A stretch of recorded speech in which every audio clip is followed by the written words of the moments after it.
Everyone, मैं एक वाला श्री सद्गुरु क्लासेज में आपका स्वागत है। आज हम आपको भारत के राष्ट्रीय कैलेंडर के बारे में बताएंगे कि इसका आविष्कार कब और किसने किया था। आइए देखते हैं भारत का राष्ट्रीय कैलेंडर। इसे हम भारतीय राष्ट्रीय पंचांग भी कहते हैं। 60 में से भारांग कहते हैं, भारतीय राष्ट्रीय पंचांग या भारांग। देखिए, यह भारत का सरकारी सिविल कैलेंडर है। ये जो भारत का राष्ट्रीय कैलेंडर है या भारत का सरकारी राष्ट्रीय सिविल कैलेंडर है। सिविल कैलेंडर का मतलब कि इसमें दैनिक दिनचर्या से संबंधित ये कैलेंडर आपका है, जो शक संवत पर आधारित है, जो कि शक संवत पर आधारित है तथा ग्रेगोरियन कैलेंडर के साथ 22 मार्च 1957 को अपनाया गया। ग्रेगोरियन कैलेंडर के साथ 22 मार्च 1957 को ये भारत का राष्ट्रीय कैलेंडर अपनाया गया। इसके पूर्व वीडियो में हमने आपको ग्रेगोरियन कैलेंडर के बारे में पूर्ण रूप से बताया है। तो इसी जो ग्रेगोरियन कैलेंडर है, जो कि पूरे विश्व में लागू है, इसी ग्रेगोरियन कैलेंडर के साथ 22 मार्च 1957 को भारत का राष्ट्रीय कैलेंडर या भारतीय राष्ट्रीय पंचांग या भारांग को अपनाया गया। यह एक सिविल कैलेंडर है। सिविल कैलेंडर का मतलब ये होता है, इसमें दैनिक दिनचर्या से संबंधित जो तिथि इत्यादि सब दी हुई है, कब कौन छुट्टी की तिथि रहेगी, कब जो है कौन सा पर्व रहेगा, ये सब चीजों को भारतीय राष्ट्रीय कैलेंडर या भारतीय सिविल कैलेंडर में दिया हुआ है, जो कि शक संवत पर आधारित है। और देखिए, अर्थात चैत्र शुक्ल प्रतिपदा 1/1879 शक संवत को अपनाया गया। चैत्र शुक्ल प्रतिपदा, ये जो भारत का राष्ट्रीय कैलेंडर है, कब अपनाया गया? ये चैत्र शुक्ल प्रतिपदा। चैत्र क्या होता है? ये हिंदी महीना आपका है। चैत्र, वैशाख, ज्येष्ठ, आषाढ़, श्रावण, भादो, इस तरीके से जो हिंदी महीना आपका है, चैत्र से शुरुआत होती है। उसी तरह से शुक्ल प्रतिपदा। शुक्ल प्रतिपदा का मतलब कि शुक्ल पक्ष और कृष्ण पक्ष, दो पक्ष होते हैं। प्रत्येक हिंदी महीने में कृष्ण पक्ष और शुक्ल पक्ष, दो पक्ष होते हैं, जिसको कि हम पूर्व वीडियो में स्पष्ट रूप से बता चुके हैं। वहां से आप देख लेंगे। अब देखिए, चैत्र शुक्ल प्रतिपदा, जैसे जो भी पक्ष होते हैं आपका, कृष्ण पक्ष और शुक्ल पक्ष, तो कब से शुरू होता है? 15-15 दिन के दोनों पक्ष होते हैं। इसमें आपका पहली तिथि होती है प्रतिपदा, फिर द्वितीया, तृतीया, चतुर्थी, पंचमी, इस तरीके से। जो शुक्ल पक्ष की प्रतिपदा मतलब पहली तिथि को, इसीलिए देखिए 1 लिखा हुआ, प्रतिपदा 1/1879 को शक संवत को अपनाया गया। तो कहने का मतलब ये है कि जो भारत का सरकारी सिविल कैलेंडर है, वो कब अपनाया गया? प्रतिपदा, चैत्र शुक्ल प्रतिपदा 1/1879 शक संवत को अपनाया गया। उस समय जब ये भारत का राष्ट्रीय सिविल कैलेंडर अपनाया गया, उस समय तिथि आपकी कौन सी चल रही थी? शक संवत 1879 को अपनाया गया। और अगर आप अंग्रेजी तिथि देखें तो 22 मार्च 1957 था। ये 22 मार्च 1957 और चैत्र शुक्ल प्रतिपदा 1/1879 दोनों एक ही तिथि है।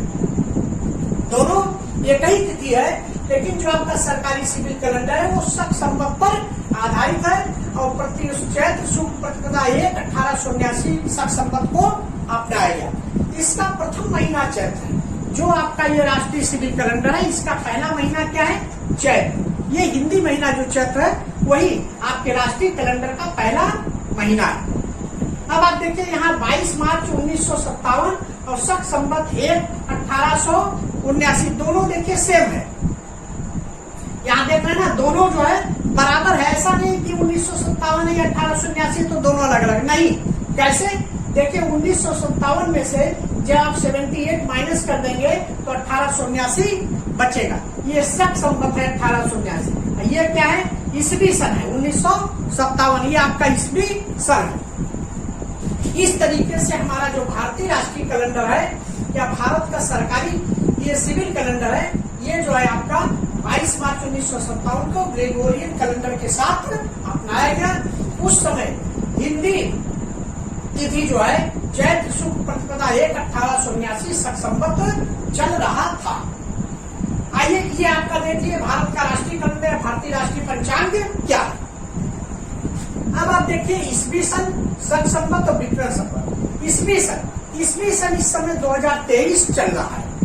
ईस्वी सन के बारे में हम आपको पूर्व वीडियो में अच्छे तरीके से बता चुके हैं, उसको आप वहां से देख लेंगे। इस समय आपका देखिए 2023 ईस्वी सन चल रहा है। कब शुरू हुआ और कैसे शुरू हुआ सबके बारे में हमने पूर्ण रूप से बताया है। शक संवत आपका 1945 चल रहा है और विक्रम संवत 2080 चल रहा है। ये तीनों बराबर है। ईस्वी सन आपका 2023 चल रहा है, शक संवत 1945 चल रहा है और विक्रम संवत 2080 चल रहा है। अब देखिए, अगर आपका ईस्वी सन 2023 दिया, शक संवत निकालना है या कोई भी ईस्वी सन दिया उससे शक संवत निकालना है, तो आप क्या करेंगे 78। देखिए यहाँ से 78 आपने माइनस कर दिया, 78 माइनस कर देंगे तो ये आपका शक संवत आ जाएगा। विक्रम संवत अगर आपको निकालना है तो ईस्वी सन में आप क्या करेंगे 57 प्लस करेंगे तो आपका विक्रम संवत आ जाएगा। क्यों माइनस करेंगे, क्यों प्लस करेंगे, ये भी आप देखिए शक संवत क्या होता है। 78 ईस्वी में कुशाल के राजा कनिष्क ने चैत्र माह के शुक्ल पक्ष की प्रतिपदा तिथि को प्रारंभ किया था। ये शक संवत कब शुरू हुआ?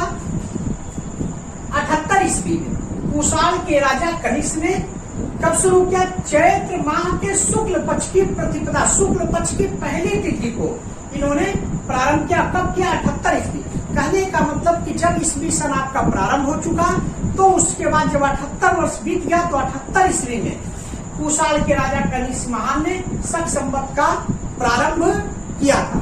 तो ईस्वी सन बीतने के 78 वर्ष बाद इन्होंने प्रारंभ किया था।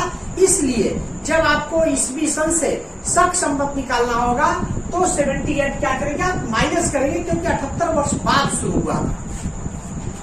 देखिए 2023 में 78 माइनस कर दिए तो ये आपका 1945 यही शक संवत 2023 जो ईस्वी सन चल रहा है तो शक संवत आपका 1945 चल रहा है। विक्रम संवत आप देखिए 57 ईसा पूर्व उज्जैन के राजा सम्राट चंद्रगुप्त विक्रमादित्य ने 57 ईसा पूर्व, कहने का मतलब कि ईस्वी सन से 57 वर्ष पहले उज्जैन के राजा सम्राट चंद्रगुप्त विक्रमादित्य ने चैत्र मास के कृष्ण या शुक्ल पक्ष की प्रतिपदा तिथि को प्रारंभ किया था।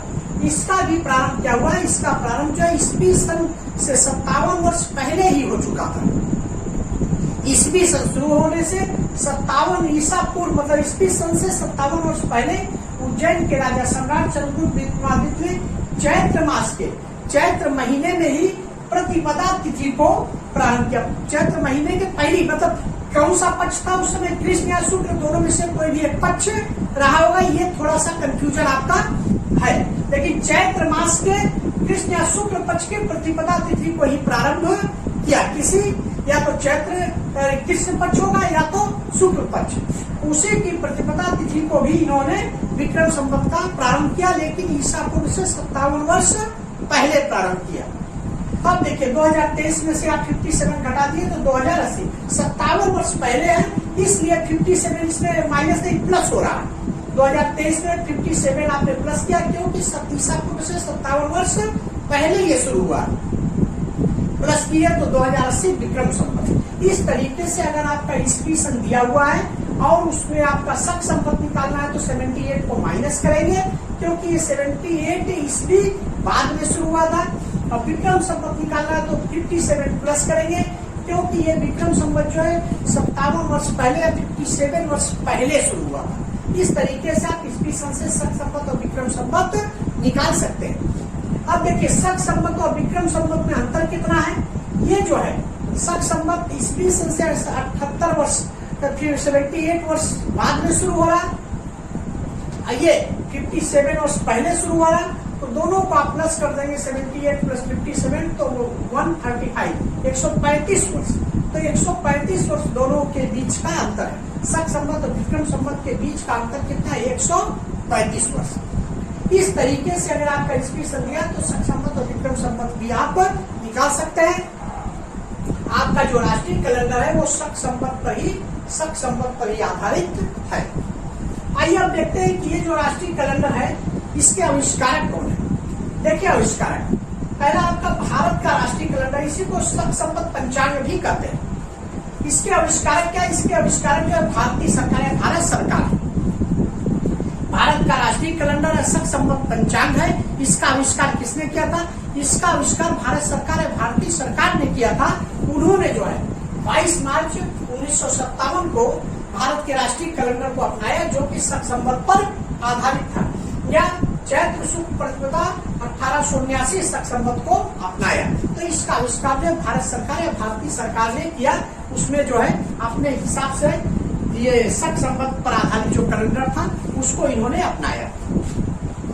देखिए जूलियन कैलेंडर, जूलियन कैलेंडर या केवल आप इसको कैलेंडर भी कह सकते हैं। आप कह सकते हैं कि कैलेंडर का आविष्कार किसने किया था। तो जब कहेगा जूलियन कैलेंडर का आविष्कार किसने किया था, तब तो जूलियस सीजर ने ही पहले प्रारंभ में जूलियन कैलेंडर का आविष्कार किया था।